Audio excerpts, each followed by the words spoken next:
ایک بات تو یہ ہو گئی. دوسری بات باندیوں سے متعلق کہ اللہ تعالیٰ نے باندیوں سے ہم بستری کو بھی جائز قرار دیا.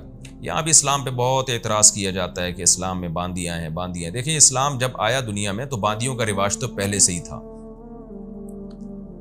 اسلام نے کیا کیا کہ اسلام کے پاس 3 آپشن تھے. جب آپ جنگ میں قیدی بنا کے لاتے ہیں عورتوں کو اور مردوں کو, تو آپ کے پاس 3 آپشن ہیں.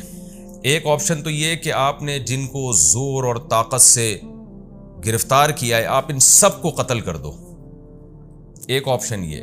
دوسرا آپشن یہ بغیر کسی معاوضے کے آپ ان تمام کے تمام کو رہا کر دو. تو یہ دونوں آپشن ایک ایسے آپشن ہے کہ آپ نے ایک قوم کو فتح کیا طاقت کے زور پہ, اور اب آپ ان کو رہا کر کے دوبارہ ان کو اپنے لیے تیار کر رہے ہو. یہ ممکن نہیں ہے. تو تیسرا آپشن یہ تھا کہ اسلام ان کو یہ کہتا ہے کہ ان کو ایسے ہی چھوڑ دیا جائے, یعنی اسلامی ریاست میں ایسے ہی آزاد گھومنا شروع کر دیں. یہ بھی غلط ہے کہ آپ نے ایک تو نیچرلی یہ چیز جو مجاہدین ہیں وہ فطری طور پر اس کو قبول نہیں کریں گے کہ ہم نے اتنی محنت کی ہے اور اتنے جو ہے وہ محنت کے بعد ہم نے کسی قوم کو فتح کیا تو ہم کیسے چھوڑ دیں اس کو. تو تیسرا ایک اعتدال والا آپشن یہ تھا کہ ان کو غلام اور باندیاں بنا لیا جائے. تو غلام اور باندی بنانے میں کیا ہوگا کہ جس کا غلام ہوگا اس کے حوالے کیا جائے گا کہ اب اس میں کوئی خوبی ہے تو وہ خوبی آپ کی طرف منسوب ہوگی, اس میں کوئی خامی ہے تو آپ کی طرف منسوب ہوگی. تو لوگوں نے غلاموں کو اپنی اولادوں کی طرح پالا ہے اسلامی تاریخ میں. غلاموں کو پڑھایا لکھایا, یہاں تک کہ غلام حکمران بھی بنے ہیں, غلام گورنر بنے علاقوں میں. بڑے بڑے محدثین فقہاء ایسے ہیں جو غلام تھے. کیوں؟ جب کسی کے مکمل ہینڈ اوور کر دیا گیا نا اس کے خادم بنا کے اور غلام بنا کے, تو اب اگر وہ کوئی بری چیز کرے گا تو آقا بدنام ہوگا کہ فلاں کا غلام ہے یہ کام کر رہا ہے, آقا نے تربیت نہیں کی. تو اسلام میں غلامی کا وہ کانسیپٹ نہیں ہے جو یورپ میں ہے کہ جیلوں میں ڈال دو اور ان سے مشقت والے کام لو اور ان سے جانوروں سے بدتر سلوک کرو ان کے ساتھ. بلکہ اسلام میں غلام کو ایک قسم کی رشتہ داری قرار دی, اس کو وراثت بھی ملتی ہے. اگر آپ کے یعنی غلام جب مر جائے گا نا تو اس کی وراثت مولا کو ملے گی اگر اس کے کوئی دوسرے وارثین نہیں ہیں. تو ایک حدیث میں آتا ہے لحمتن کا لحمت النسب. یہ جو غلامی ہے نا یہ نسب کی طرح کا ایک رشتہ اسلام نے بنا دیا اس کو, نسب کی طرح کا, یعنی اس کو ایک لحاظ سے آپ کی اولادوں کی طرح بنا دیا اسلام نے. تو کتنے بڑے بڑے محدثین ہیں. نافع عن عبداللہ بن عمر, مشہور محدث حضرت نافع, یہ عبداللہ بن عمر کے غلام تھے جو آذربائیجان سے آپ ان کو گرفتار ہوئے تھے. اس کے بعد ان کے غلام بنے اور اتنا علم حاصل کیا کہ بخاری میں کتنا نام ہے حضرت نافع کا جو عبداللہ بن عمر کے غلام تھے, اور کتنی ان کو عزت ملی اس سے. تو یہ غلام جب مرد کی شکل میں ہوگا یا عورت کی شکل میں ہوگا, تو عورت کی شکل میں اگر یہ ہے تو پھر اگر اس سے آقا کو سیکشول ریلیشن کی اجازت نہ دی جائے تو اس میں 2 نقصان ہیں. ایک یہ کہ سوسائٹی میں زنا پھیلے گا, اس عورت کا نہ کوئی شوہر ہے نہ کوئی اس کا مولا کو آپ اجازت دے رہے ہیں کہ اس سے ریلیشن قائم کرے, تو یہ عورت کہاں جائے گی؟ اس میں بھی ڈیزائرز ہیں نا, وہ زنا کی طرف جائے گی, وہ زنا کو اپنا پیشہ بنائے گی. دوسرا آپشن یہ کہ پبلک پراپرٹی بنا دیا جائے, جیسے کہ آج کل جیلوں میں جو کچھ ہو رہا ہے کہ ایک عورت سے کتنے لوگ اپنی ہوس پوری کرتے ہیں. تو اعتدال کا راستہ یہ تھا. اچھا, تیسرا آپشن یہ تھا کہ اس کو کہا جائے کہ جو مولا ہے اس کو کہا جائے کہ اس کو بیوی بناؤ. تو یہ بات حقیقت ہے کہ بیوی بنانا اس کے لیے بہت مشکل ہے, کیونکہ ایک دشمن قوم کی ایک عورت جس کو ہم جبرن قہرن جنگ فتح کر کے لے کر آئے ہیں, اس کو کون اتنی عزت دے گا کہ بیوی بنا کے رکھے. تو اسلام نے ترغیب تو یہ دے دی کہ اس کو آزاد کر کے بیوی بناؤ, لیکن اس جبری قانون نہیں بنایا. جبری قانون یہ کہ باندی کے طور پہ بھی آپ رکھ سکتے ہیں, لیکن ترغیب دی کہ اس کو آزاد کرو, اس کو بیوی بناؤ. تو اس سے بڑا احسان میں سمجھتا ہوں اس دور میں تو کیا آج بھی کسی عورت پر ہو نہیں سکتا کہ وہ جنگی قیدی ہو اور آپ اس کو حکم دیں مولا کو کہ جو یعنی اس کے ساتھ اچھا سلوک کرو, اس کی تمام تر رسپانسبلٹی تمہاری ہے, یہ تمہاری خدمت کرے گی, اور اس کو ترغیب دے کہ تم اسے آزاد کر کے اگر بیوی بنا کے وہ تمام حقوق دو جو ایک آزاد عورت کے ہوتے ہیں, بیوی کے ہوتے ہیں.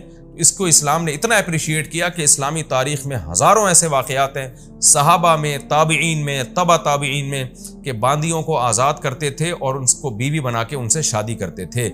تو اپنے جیسا ان کو یعنی مقام اور مرتبہ دیا.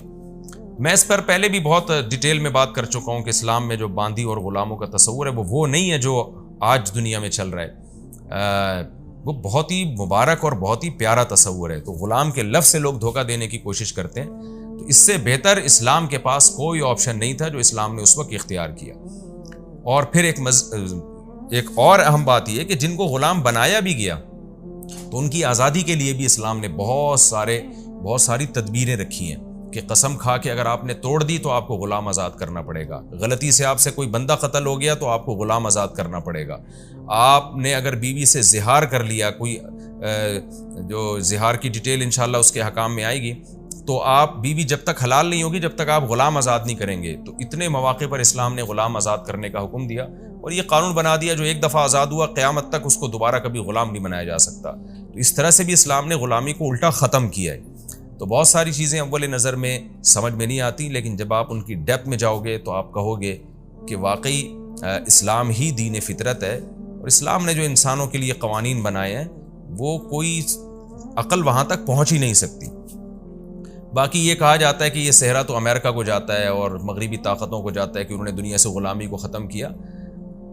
تو وہ والی غلامی جو اسلام میں جو غلامی کا تصور تھا, اس غلامی وہ نہیں ہے جس کو امریکہ نے ختم کیا. یہ تو جنگی قیدیوں کا ایک تصور تھا اور جو جس طرح سے غلام بنا کے مارا پیٹا جاتا تھا اس کو ان لوگوں نے ختم کیا. اور جو حقیقت یہ ہے کہ وہ بھی صرف لیبل لگا کے ختم کیا ہے, حقیقت میں وہ بھی ختم نہیں ہے. آپ جائیں جنگی قیدی جو جیلوں میں پڑے ہوتے ہیں, کیوبا کی جیلوں میں آپ نے دیکھا نہیں کتنے سال لوگ کس طرح کیا سلوک ان کے ساتھ ہوا ہے.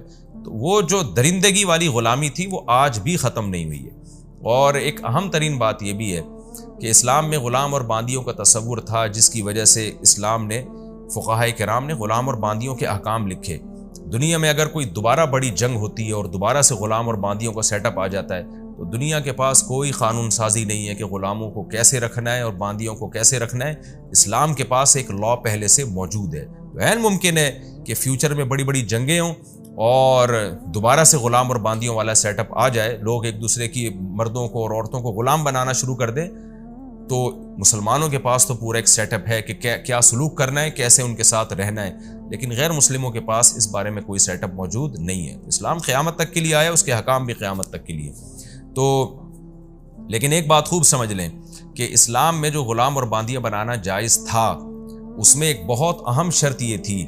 میں نے چونکہ اس مسئلے پہ پرسنلی بہت تحقیق کی ہے, تقریباً 15 سے 20 سال پہلے, بلکہ شاید اس سے بھی زیادہ ٹائم گزر گیا ہو. ایک ہمارے پاس سوال آیا تھا کہ آج کیا غلام اور باندیوں کو بنانا ممکن ہے جنگوں میں, تو اس کا جواب خوب سمجھ لیں, آج ہمارے لیے یہ ممکن نہیں ہے. وجہ اس کی یہ کہ اس پر بھی فقہا کا اجماع ہے, قدیم فقہا کا, کہ غلام اور باندیاں وہاں بنائی جائیں گی جہاں غیر مسلم کا آپ سے کوئی معاہدہ نہ ہو اور وہ اس تملک بالقہر کو جائز سمجھتے ہوں. کیونکہ اس دور میں کافر لوگ سمجھتے تھے کہ جب کسی قوم پہ حملہ کیا جاتا ہے تو اس کے مردوں اور عورتوں کو پر جب آپ غالب آ جاتے ہیں تو آپ کی ملکیت ثابت ہو جاتی ہے. تو جو قوم جائز نہیں سمجھتی تملک بالقہر, اس کو کہتے ہیں فقہ کی اصطلاح میں تملک بالقہر, یعنی کسی پر جبراً آپ نے قبضہ کر لیا تو آپ اس کے مالک بن جائیں گے, تو یہ اسی قوم کے لیے حلال ہے, جو حلال کا مطلب اسی قوم کے ساتھ جائز ہے جو اس عمل کو جائز سمجھتے ہوں. آج پوری دنیا کا ایک ایگریمنٹ ہو چکا ہے کہ کسی بھی مرد اور عورت پہ اس طرح قبضہ کیا گیا تو وہ غلامی میں نہیں آئے گا. تو اسلام اس ایگریمنٹ کو جائز سمجھتا ہے, کیونکہ اسلام میں غلام اور باندی بنانا کوئی فرض نہیں ہے, نہ اس دور میں فرض تھا نہ آج فرض ہے, بلکہ ایک آپشن تھا آپ کے پاس. تو اگر آپ ایگریمنٹ کر لیتے ہیں, بین الاقوامی کوئی معاہدہ دنیا کا آپس میں ہو جاتا ہے, تو پھر اسلام اس معاہدے کی پابندی کا حکم دیتا ہے. پھر یوں نہیں کہا جائے گا یہ معاہدہ شریعت کے خلاف ہے. تو لہذا چونکہ دنیا میں ایک ایگریمنٹ ہو چکا ہے تو اس کو جائز ہے آپ کے لیے, اگر آپ ایگریمنٹ کر لیں کہ بھئی ہم جب تم پہ حملہ کریں گے تو تمہارے مرد اور عورتوں کو غلام یا باندی نہیں بنائیں گے, اور تم جب ہم پہ حملہ کرو گے تو ہمیں بھی نہیں بناؤ گے. تو اگر کوئی قوم یہ ایگریمنٹ کر لیتی ہے تو پھر تملک بالقہر یعنی زبردستی کسی قوم پہ غالب آنے سے اس کے مرد اور عورت غلام نہیں بنتے. یہ مسئلہ آج سے 1000 سال پہلے فقہا لکھ چکے ہیں, حالانکہ اس دور میں تو بہت زیادہ رواج تھا غلام اور باندیوں کا. یہ بہت ڈیٹیل میں نے اس لیے بتایا کہ ایک شہوت پرست لوگوں کا ایک ایسا بھی طبقہ ہے جو آج بھی اس چیز کو جائز سمجھتا ہے کہ ہم کسی ملک میں جا کے کسی عورت کو اٹھا کے لے آئیں زبردستی قبضہ کر کے, تو وہ ہماری باندی بن جاتی ہے. اس طرح سے زنا کو پروموٹ کرنے کی کوشش کرتے ہیں. تو خوب سمجھ لیں اس طرح سے کوئی عورت باندی نہیں بنتی. اور اس کے ساتھ اگر کسی نے ریلیشن قائم کیا تو وہ زنا کہلائے گا. تو سوائے اب ایک ہی راستہ ہے، وہ راستہ یہی ہے کہ آپ نکاح کریں عورت کی طرف پہنچنے کے لیے. نکاح کے علاوہ تمام آپشن آپ کے پاس بند ہو گئے. میں نے جو باندیوں کے بارے میں کچھ تفصیل بتائی ہے، بہت مختصر تفصیل ہے، اس پر میرا کلپ یوٹیوب پہ مل جائے گا کہ یہ جو باندیوں سے جب ریلیشن ہوتا تھا اس سے اولاد بھی ثابت النسب ہے، اس اولاد کو وراثت بھی ملے گی. اور اسلام نے ایک پروٹوکول یہ بھی دیا تھا کہ جس باندی سے آپ کی اولاد ہو گئی تو اب وہ باندی مزید غلام نہیں بن سکتی، آپ کے مرنے کے بعد اس نے لازمی آزاد ہونا ہے. تو اس کو ایسی باندی کو ام ولد کہا جاتا ہے. تو یعنی بہت سارے احسانات اور پروٹوکول اسلام نے باندیوں کو دیے. تو یہ پوری ڈیٹیل آپ کو میرے یوٹیوب پہ جب آپ سرچ کریں گے اسلام میں میرا نام لکھ کے کہ اسلام میں غلام اور باندیوں کا کیا تصور تھا، تو وہ اس سے پوری ڈیٹیل آپ کو مل جائے گی. کیونکہ یہ تفسیر کا لیکچر ہے تو اس میں کوشش یہ کرتا ہوں کہ ٹو دا پوائنٹ جو آیتیں ہیں انہی کا مفہوم آپ کے سامنے میں پیش کروں، زیادہ میں ڈیٹیل میں نہ جاؤں.